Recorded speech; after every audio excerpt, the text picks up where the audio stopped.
I don't think that the podcasters in support of Gaza should get too carried away and blaming everything on Israeli Zionism. They are, after all, the ones who did away with public safety and the right to know when it came to the Israeli script of Gail Burston. And the reason for this is that the Sandbaggers refused to come out of the closet with their slanders. Didn't just have somebody who they were going to have fun making a fall guy after they deafened me, which they did indeed do. This isn't terroristic attack by supposedly reputable administrative authorities targeting a brutally deafened man, beginning in childhood and lying about all of it. That's not as praiseworthy as they make it out to sound. What they pretended was that there are certain protocols when it comes to dating, for example. If you stay within the parameters of trust and temper your jealousy, the girl will gravitate towards you and your peers will stand off and not try to interfere. Of course, that's not what was going on. So it's sort of hard to justify or substantiate that protocol. They can come out with their wives and daughters and happy families. It doesn't explain the neurotrauma that they inflicted. The fact that the whole point of setting me up with the attack prostitute that they considered police undercover work was to divorce from reality any reasonable, rational, or clear assessment of what had been done to me. It was a character assassination by what is known as La Femme Nikita,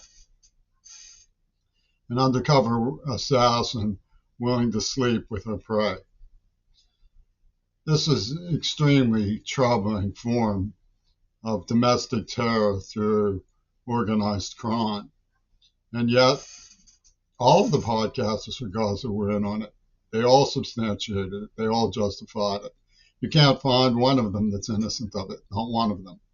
And that's the reason why they don't allow the public to know anything about it. They don't allow the public to be told or exposed to the information about the cinema lobby responsible for the death of JFK, the Axis ties to Cliff Robertson, who starred as JFK in PT 109, went above the World Trade Center on 9/11 2001 to watch, and who was in the premiere episode of The Outer Limits.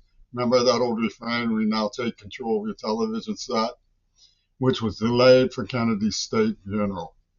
They don't allow investigation. They don't allow people to admit that they had seen or heard so much as an iota of the third mirror, an explanation for the treachery in cinematography and media that have allowed the Axis to take revenge in the name of a charm school network of Seattle, Washington's Green Party, who believe they are building an arc of colors where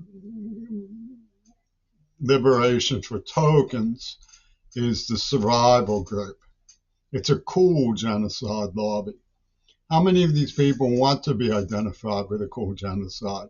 It seems all of them do. Owen Jones was advised, George Galloway was advised, Garland Nixon was advised, Weaponized News was advised, and yet one after another they have gaslit with the idea that somehow it's in a special arrangement of the multipolar world, or it's Ringo Starr's will, the revenge of Yoko Ono over a little white boy. This is the way they see the whole thing. They've used terrorism, cruelty, sadism, depravity, violence, terrorism, psychological warfare, gaslighting, They've used symbols of the way I was kidnapped, stalked, tortured, and gassed as a child in a way to laugh at me and rub it in my face. They have no shame. They have no scruples. They aren't law-abiding, yet supposedly they're the ones who are manning the ramparts in defense of the common person who doesn't want to be represented by genocidal acts, doesn't want our society to be represented by genocidal acts. And it all comes unhinged because they laugh behind the backs of anybody who thinks that they should be held to transparency or held to account. Why haven't they admitted the letters of Gail Burstyn? Why haven't they answered the question why she appears on a FRIP record in 1979? What was she doing in Seattle Center? And why is Seattle's so-called tribal family defending her character assassinations, her guilt of pornographic genocide, her abuse of a white person who was just a deaf little boy? What kind of jollies are they getting from this behind the scenes, laughing as they manipulate media to make themselves look so noble in defense of Gaza? I'm tired of trying to understand it.